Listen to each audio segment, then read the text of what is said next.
कहते हैं कि भगवान शिव के लिए ना तो कोई देव है और ना ही कोई दानव, ना कोई बड़ा है ना कोई छोटा, ना तो कोई अधिक प्रिय है ना कम, वो सबको एक समान रूप से देखते हैं। अगर कोई राक्षस भी उनकी भक्ति करता है तो शिव उसे भी अपने भक्त के रूप में स्वीकार कर लेते हैं। ऐसे ही उन्हें देवों के देव महादेव नहीं कहा जाता। अगर आप भगवान शिव का ध्यान करते हैं, निरंतर उनका नाम लेते हैं या उनकी पूजा करते हैं, तो ये 5 महाशक्तियाँ हमेशा आपके साथ रहती हैं, आपकी रक्षा करती रहती हैं, आपके कार्यों को बनाती रहती हैं और हर एक मुसीबत जो आपको हानि पहुँचाए उससे आपको दूर रखती हैं। क्योंकि भगवान शिव के साथ 5 ऐसे देवता हैं जो उनसे हमेशा जुड़े रहते हैं, जो आपकी हमेशा रक्षा करते हैं। जो भी भगवान शिव की भक्ति करने लगता है या निरंतर उनका नाम लेता है, उसके साथ ये 5 महाशक्तियाँ स्वयं चलना शुरू कर देती हैं और उसे भगवान शिव के साथ साथ महाशक्तियों के रूप में इन 5 देवताओं का साथ भी मिल जाता है। सबसे पहले महाशक्ति के रूप में जो देवता आपका साथ देते हैं वो काल भैरव हैं।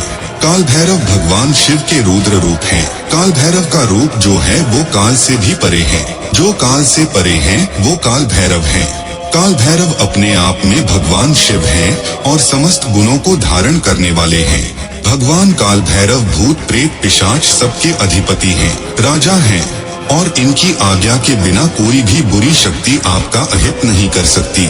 जो भगवान शिव का भक्त है वो काल भैरव का भी भक्त है और जो भगवान शिव की पूजा करते हैं ऐसे लोगों पर काल भैरव की कृपा हमेशा बनी रहती है और भगवान काल भैरव उनकी हर समय रक्षा करते हैं। जिसके साथ स्वयं भगवान काल भैरव हो उसे भला किस बात की चिंता। जो दूसरी महाशक्ति आपके साथ होती है वो है नंदी जी।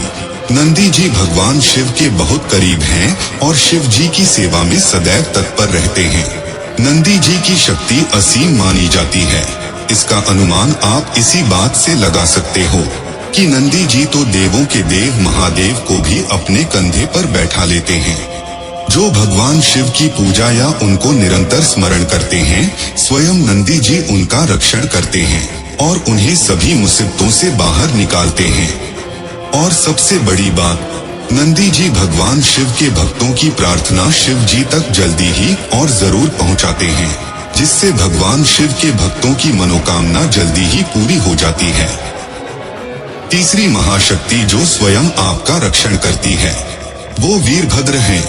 भगवान शिव की जटाओं से जन्मे वीरभद्र अत्यंत शक्तिशाली हैं। इसका अनुमान आप इस बात से लगा सकते हैं कि जिस राजा दक्ष को पराजित करना सभी के बस में नहीं था, वो राजा दक्ष भी वीरभद्र जी के प्रचंड रूप को देखकर बुरी तरह भयभीत हो गया था और वीरभद्र के हाथों मारा गया था। भगवान शिव की पूजा करने से आपको स्वयं वीरभद्र जी का रक्षण प्राप्त होता है और वीरभद्र आपके जीवन में आने वाली सभी बुरी शक्तियों का नाश कर देते हैं। जो चौथी महाशक्ति है उसके आगे कोई भी बुरी शक्ति, संकट, भय, चिंता ये कोई भी टिक नहीं पाते और वो महाशक्ति है हनुमान जी। इस कलयुग के समय में जिस भगवान को जल्दी प्रसन्न करके उनकी कृपा पाई जा सकती है वो हनुमान जी ही हैं। जिस तरह हनुमान जी ने श्री राम के सभी संकटों को दूर किया था, उसी तरह जो भगवान शिव की पूजा करते हैं, हनुमान जी हमेशा उनके सभी संकटों को हर लेते हैं।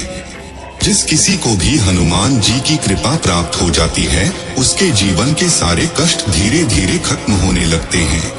मन का भय खत्म होने लगता है, चिंता खत्म होने लगती है और वो निडर और मजबूत बन जाता है। हनुमान जी हर एक कदम पर उसकी रक्षा करते हैं और उसका साथ देते हैं। जो आखिरी महाशक्ति आपका साथ देती है, उनका तो बस नाम लेने से ही जीवन सफल हो जाता है। प्रभु श्री राम। श्री राम भगवान शिव के इष्ट हैं और शिव सदा श्री राम का नाम जपते रहते हैं। उसी तरह भगवान शिव भी श्री राम के इष्ट और एक दूसरे के पूरक हैं। जो भी भगवान शिव की पूजा करते हैं या उनका नाम जपते हैं, तो अपने इष्ट की पूजा से भगवान श्री राम भी प्रसन्न हो जाते हैं और अपनी कृपा बनाए रखते हैं। अगर कोई शिवलिंग पर जल चढ़ाते समय श्री राम मंत्र बोलता है तो भगवान शिव और श्री राम दोनों उसकी रक्षा करते हैं। तो इस प्रकार अगर आप भगवान शिव की पूजा करते हैं या उनका नाम लेते हैं तो ये 5 महाशक्तियाँ हमेशा आपका साथ देती हैं और रक्षा करती हैं।